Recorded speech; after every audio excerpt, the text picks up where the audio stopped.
Hola, ¿cómo estás? Te voy a contar la historia del Mundial, pero desde otro punto de vista. Vamos a empezar con una imagen evocadora.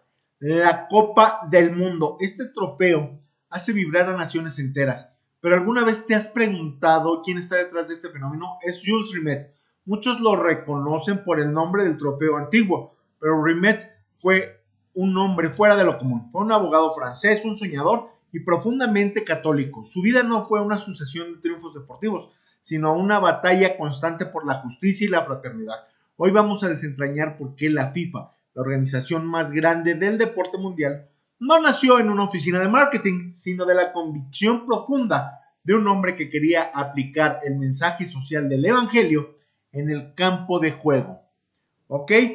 Esta fue la voz que despertó una generación. Para entender a Rimet, tenemos que viajar a la Francia de finales del siglo XIX. La revolución industrial está en pleno auge, pero a un costo humano altísimo. Las ciudades están llenas de obreros sin derechos, sin tiempo de ocio, viviendo en la precariedad. Es aquí donde la Iglesia Católica lanza un grito de alerta. En el 1891, León XIII publica Rerum Novarum. Esta encíclica fue revolucionaria. Por primera vez el Vaticano ponía el foco en la dignidad del trabajo, en la necesidad de un salario justo y en la obligación de la sociedad de cuidar a los más débiles. Rimet fue un joven abogado que leyó este documento y quedó marcado para siempre. No fue una lectura teórica, fue un llamado a la acción. Para Rimet, la fe católica no era algo que se dejaba en el templo, sino una brújula para transformar la realidad social. ¿Ok? Convencido de que el deporte podía ser una herramienta de integración, Rimet fundó el Estrella Roja en París en 1897. ¿Cuál era el factor diferenciador? En una época donde los clubes deportivos eran exclusivos para las élites y la burguesía, el Estrella Roja abrió sus puertas a todos. Imaginen la escena, hombres que trabajan 12 horas en las fábricas, junto a jóvenes universitarios, todos compartiendo el mismo valor. Rimet aplicaba aquí el principio de subsidiariedad y la solidaridad de la doctrina social de la Iglesia. Él entendía que en el campo de juego las barreras de clase se borraban. El fútbol se convertía en un espacio donde la dignidad de la persona era lo único que importaba. Esto no era solo fútbol, era un ejercicio democrático radical inspirado en la visión cristiana del hombre.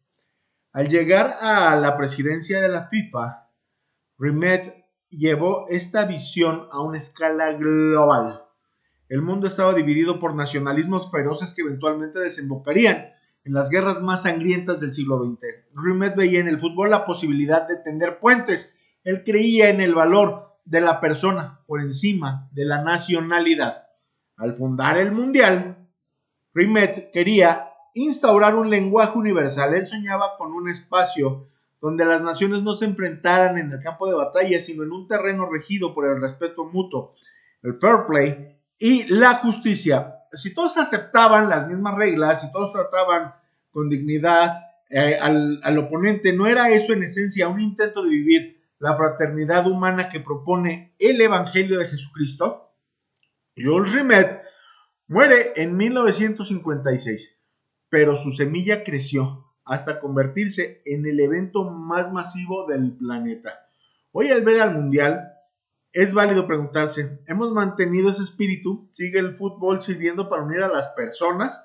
¿O lo hemos convertido en una maquinaria de dinero? Recordar a Jules Rimet es un llamado a volver a lo esencial. El deporte, al igual que cualquier otra actividad humana, tiene una dimensión ética. Como nos enseñó la doctrina social de la Iglesia que inspiró a Jules Rimet, la economía y el deporte están al servicio del hombre y no al revés. Que cada vez que rueda un balón, recordemos que en algún lugar alguien como Jules Rimet soñó con que ese momento fuera una oportunidad para hacer un mundo un poquito más humano, más justo y sobre todo más fraterno.